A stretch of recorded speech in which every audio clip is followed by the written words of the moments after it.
Whew. Hello, YouTube. Good morning. It is, I should have looked at the time before I started, but it's like 7:30, maybe 8 o'clock in the morning. I'm sitting outside the shelter. We have to check out at 7:15 every day.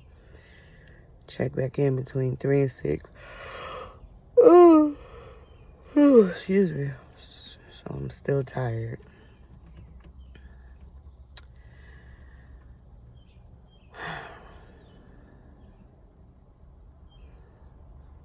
I don't even know where to start because I've been trying to make a video for a few days about one thing, but other stuff started happening within those few days. So I need to talk about that too, and I don't know if I should do it all in one or if I should separate it.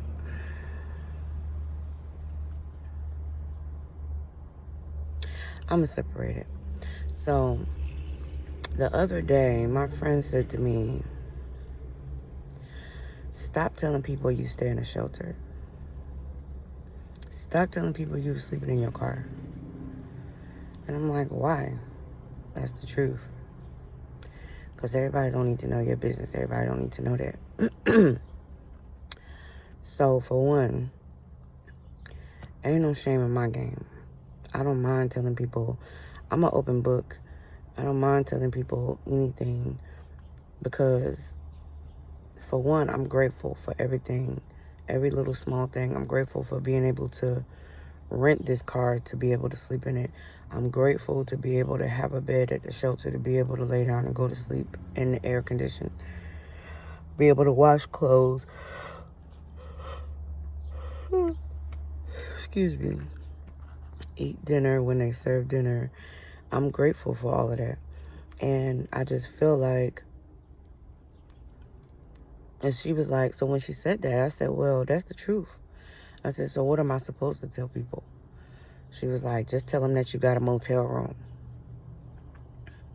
First of all, I don't care about what these people think about. Oh, excuse the Band-Aid. I got a sore on my lip and I don't like it. So I put a Band-Aid on it. But I don't care what these people think about me. I don't care nothing about what they think or how they feel. This is my journey. This is my life, my testimony, my story to tell. So I'm not going to sit here and even give anybody the satisfaction of creating a lie to tell them. For what? What am I lying for? I ain't trying to impress nobody. So what am I lying for? Anyway, also I feel like, excuse me, I need to find somewhere to take a nap or something. Also, I feel like a closed mouth don't get fed. So, I don't know why I got these windows down a half an inch like the sun ain't beaming on my face right now. Sheesh. I'm used to being at the truck stop, so I never like to open the windows too much at the truck stop because, you know, I just didn't feel safe. But I'm sitting in front of the Salvation Army. I doubt anybody is going to bother me right here. But yeah, a closed mouth don't get fed. And you never know who God may send your way to help you.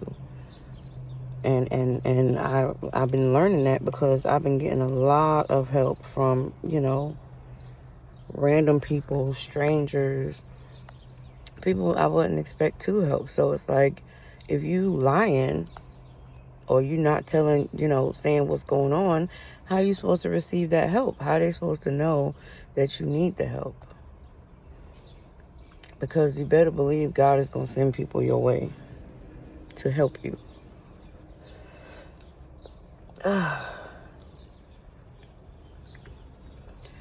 So, no, I'm not going to lie about where I'm staying at, about what's going on. There's no reason to.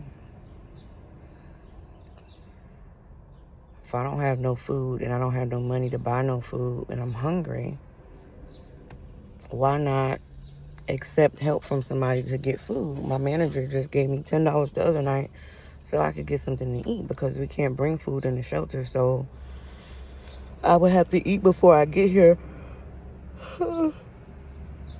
I would have to eat before I get here because they serve dinner at 5 o'clock, but I didn't go to work till 5:30. So by 11 o'clock, I was hungry or whatever. And I don't get my first paycheck until Friday. So, she looked out. Of course, I didn't. I tried not to accept it. Well, I tried to not accept it, but I tried to tell her that I was all right, that I was going to be good. And she was like, I don't want to hear that shit. She was like, what's your Cash App? And I'm just like, and this is just a lady that I just met at this job that I'm working at. You know what I'm saying? Like, so strangers will help you before your family will, before anybody else will. All of my family knows that I'm homeless down here. Well, most of them, I'm sure. Because I'm sure they're talking about it. So, yeah. You tell a few people and then everybody knows. Ain't nobody called to check up on me. Ain't nobody asked me nothing. Ain't nobody said nothing. Oh, you need something to eat. Ain't nobody said shit. Nothing. So, I've learned now, because before, I wouldn't want to take help from people. I was too proud, I guess, or whatever. I didn't like to take help from people. I didn't like asking for help. But guess what? That's definitely one of the lessons that God has been teaching me throughout this situation. Take help. Now, I don't have a problem taking help because I really need it. And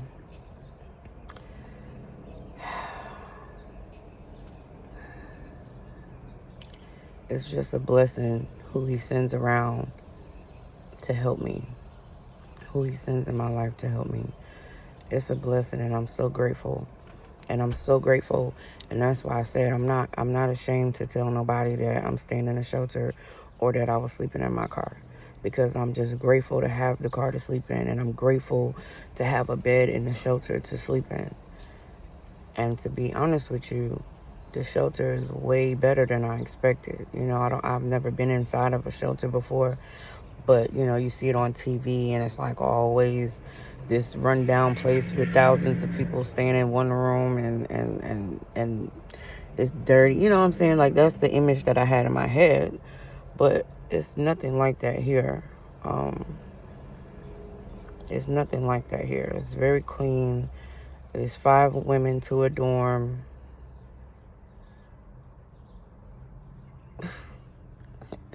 It's 5 women to a dorm. We share bathrooms. The bathrooms are clean. It's decent. It's very decent. You can wash clothes for free. They serve breakfast at 6. They serve dinner at 5. I don't ever wake up early enough to make breakfast, though. I want to, but I haven't. Well, one day I did. A couple of days ago, I was starving. And I made myself get up at 6 and went in there, and they had peanut butter and jelly sandwiches. And I was so mad because, for one, I don't really do peanut butter like that. And for 2, I can't really eat sweet stuff first thing in the morning on my stomach. I need, food. I can't eat too much sweet stuff in the morning. So I was upset. So I just went back to bed. But I know they be cooking because I be smelling it. I just picked the wrong day to get up and go. But the dinner that they serve has been really good. They cook it there, and it's good. It's good food. So I'm grateful. Very grateful. So I don't need to lie about where I'm staying at or where I'm at. And I don't care who knows. Because, like I said, this is my journey, my story, my testimony. And I can't be ashamed to live it or to tell it. It's for the glory of God, and that's it. So I'm going to go through it. I'm going to take it step by step.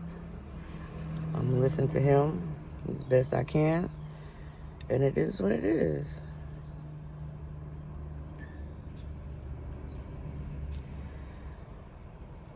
I gotta find a second job because I really hate not having nowhere to go in the daytime.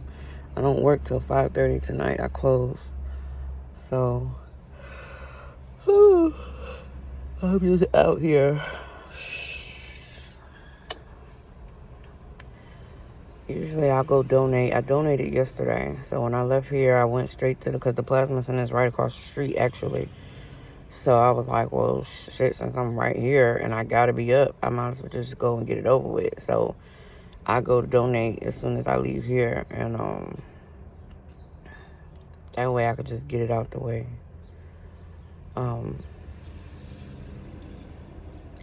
But yeah, that's all I wanted to talk about. Just, don't be ashamed of your situation and what you're going through. Don't be ashamed to talk about it. Don't be ashamed to tell people what's happening, because you never know who God is sending your way to help you. You never know. And just by you saying what you're going through or telling your situation to someone, they may be able to help.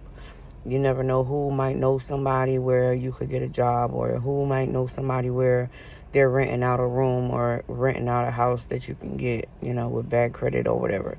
You never know. So you don't need to keep your mouth shut. You don't need to lie about things. Like, it doesn't benefit anyone for you to do that. You ain't trying to impress nobody. You just living life, going through what you're going through. It's your journey. You have to embrace it. Embrace the journey.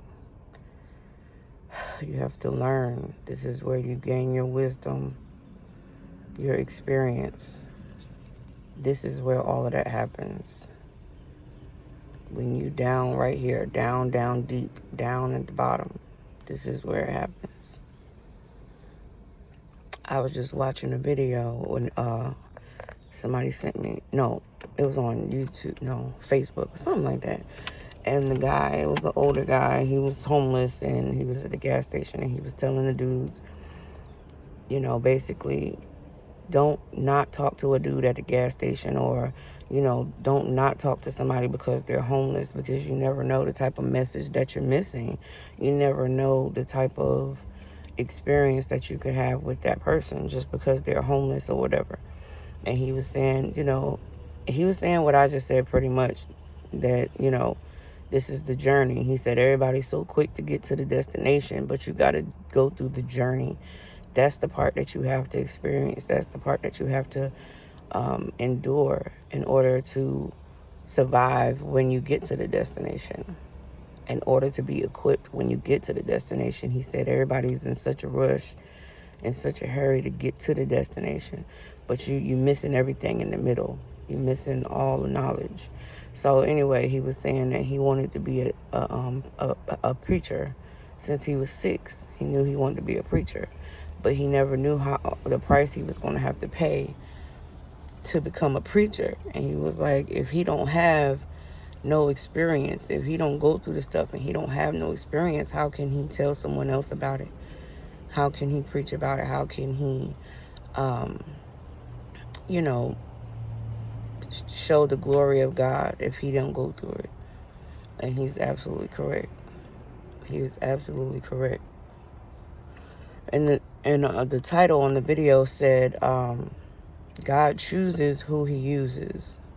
And that is very true. Very, very true. You'd be surprised some of the people that you meet when you're down here on the bottom, some of the stories that you hear. You know what I'm saying? So I ain't ashamed of none of this. Ain't no shame in my game. I am very humbled all the time. Very grateful all the time. All the time. Yeah, it hurts. It hurts sometimes. I mean, it's starting to hurt less and less now because I really don't care, especially after my brother died. I'm just like, I don't give a fuck type attitude. But it does hurt sometimes to think about the fact that I'm living in a city with family, my dad's side of the family, and I'm going through this. You know what I'm saying? That hurts. But ain't shit I could do about it. Ain't nothing I could do about it. them people know what's going on and they choose to ignore it or turn the other way or whatever the case may be. Maybe they feel like I should be asking them for help and I ain't asked them yet. And the only reason I haven't is because, for one, like I said, you know what I'm going through. You didn't offer, then you probably don't have it to offer. For two, when I lost my house before, years ago, me and my mom was staying down here with me. I had just separated from my ex-wife and I lost the house and I was homeless. And so I asked them, all of them, if I could stay with them, and everybody was saying no. Everybody was saying no. So why would I turn around and ask them again? Why do I want to be rejected again like that? And I know everybody's going through their own stuff. I don't want to be a burden on anybody. So like I said, if they didn't offer, they probably don't have it to offer, and that's fine. But like I said, the part that hurts is the fact that ain't nobody checked on me. Ain't nobody asked me, where you stand? What's going on? Did you eat today? You know what I'm saying? Family. My family. Most of my mom's side of the family is gone. That's where I learned all of my family values. We were all close. We were all, very close. That's where I learned my family values. But it's only me and my sister left now. My grandma's in New York. My sister's in North Carolina. And I'm here in Alabama. So I don't have that support from my mom's side anymore. And my dad's side of the family is just not like that. They're not close. They're nothing like that here. So it's cool. But I'm gonna stop this video and I'm gonna record the next video that I said I was gonna separate, because that's a whole different topic, a whole different subject. But it definitely contributes to the struggle. Seriously.